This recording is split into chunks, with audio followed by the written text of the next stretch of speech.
Hey everybody, it's Rob from Flailthroughs. This is Gundam Battle Operation 2, and this is a request from Thomas, who wanted the Guncannon Detector in the color of the armor of the Carmine brothers from Gears of War. And I think I managed to do that. That's one of those, I don't know this, so I had to look it up once, so I think it came out okay. And this is, of course, the new map, so... And it's yeah, I'm enjoying it so far. It's a little bit, disorganized, as the first week of a new map always is. So, a lot of times when everybody just kind of runs off in their own directions and other such, GBO unforced errors, which, it'll continue to happen just on a smaller scale once the map is, better known. Just, I am also slightly afraid that it will, devolve into just running around in a circle like so many other maps, but it's a large enough map that even though there's a perfectly viable circular track area, I'm kind of hoping that we can forestall that and just hopefully come up with other things. But we will see how it shakes out, because whatever works and or is the most comfortable thing will be what ultimately everybody does. I hadn't run Guncannon Detector in quite a while when I started working on this request, and it's one of those suits that is just very comfortable to me because it is playable at a really good range and just has a bunch of stunning weapons and some other other things for like follow-ups and when you need to finish something off with tick damage and the like. But yeah, it's a good suit. I think the colors work pretty well. I was torn between going very glossy, which some of the armored shots are, and very matte.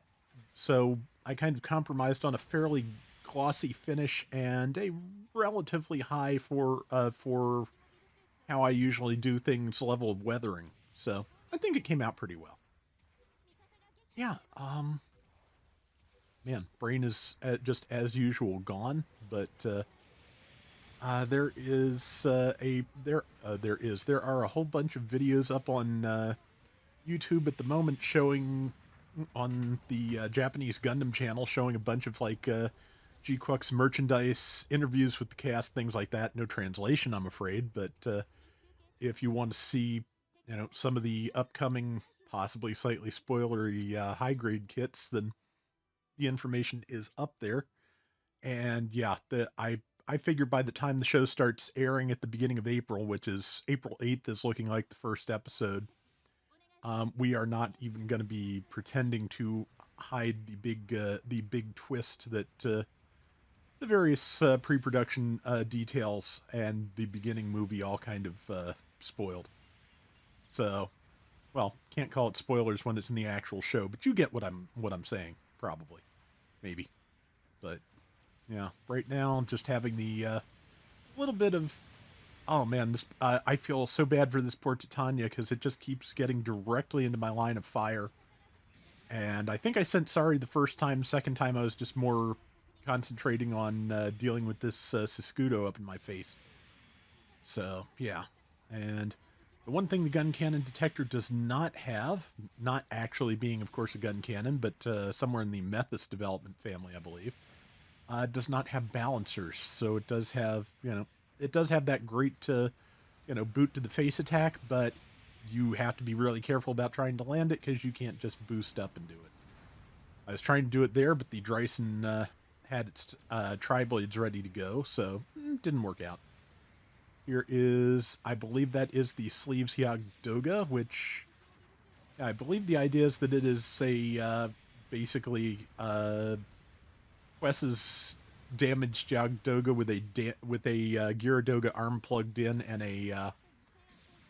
a new paint job. Would be a relatively easy custom, I would imagine. I think there is also a P Bandai, because isn't there always? But okay, that's taken care of, so I can stop showing my back to the entire enemy team and just turn around and shoot things.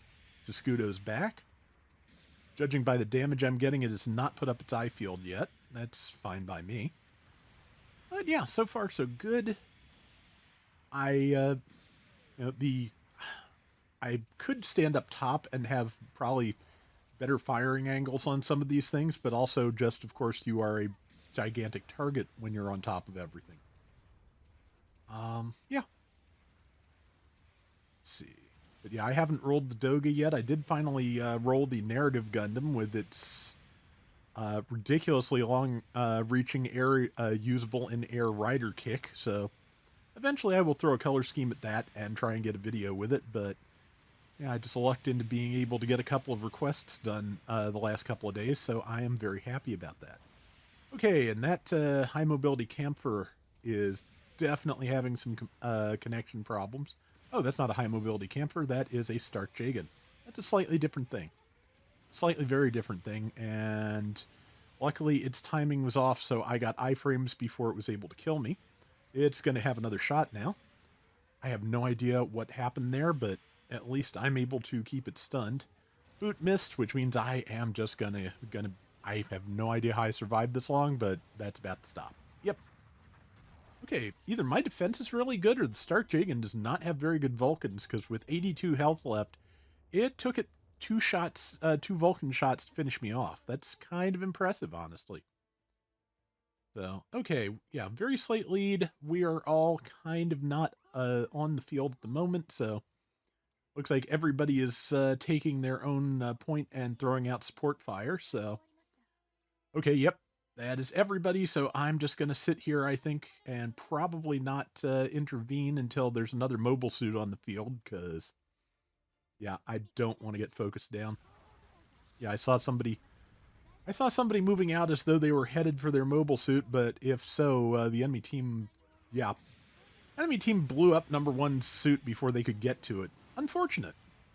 But yeah, not only did the support fire not connect, I am here kind of by myself. There is a Psycho Zaku Mark II somewhere on the field, but not near me. But I am just currently trying to keep things in the general area of the support fire, which seems to have worked. I don't know if anybody's gonna get hit, but would be nice if so. Well, let's see. Well, if so, nobody it didn't drop anybody, though from the, boost in score, I'm thinking, yeah, or maybe it did get a couple people then. But yeah, everybody's getting to their suits now because we have 20 seconds to make up probably one kill. Yeah, one kill would do it. And I think that was set to Tanya in front of my line of fire again, but okay. And managed to get the Stark Jagan, so we are for the moment in the lead now. Number one is the one that probably should be moving to protect because they're the lowest health, but we got it. So moot point. We have the win, and I think the colors came out pretty well. So yeah, hope you enjoyed that, Thomas. It was nice to use the detector again, and I think the colors came out really nice. So top assist 990, 78,000 top damage, and top diversions from being in the middle of a cloud of enemies with support fire. 2 and 3, but since I made the board in a pretty good way otherwise, I'm going to run with it. So that is going to do it for today's Gundam Battle Operation 2. We'll be back soon with more. Till next time, everybody take care and have fun. Later.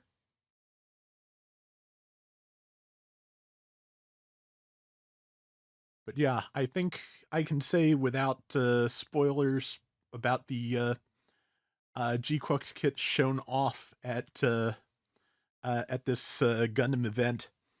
The Red Gundam has a really kind of cool jointing arrangement in its head.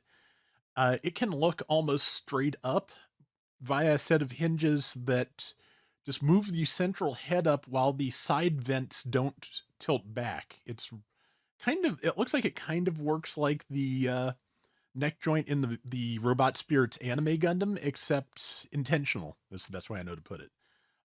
It's part of the design as opposed to a new joint added 30, 40, 45, oh Lord, years after the fact.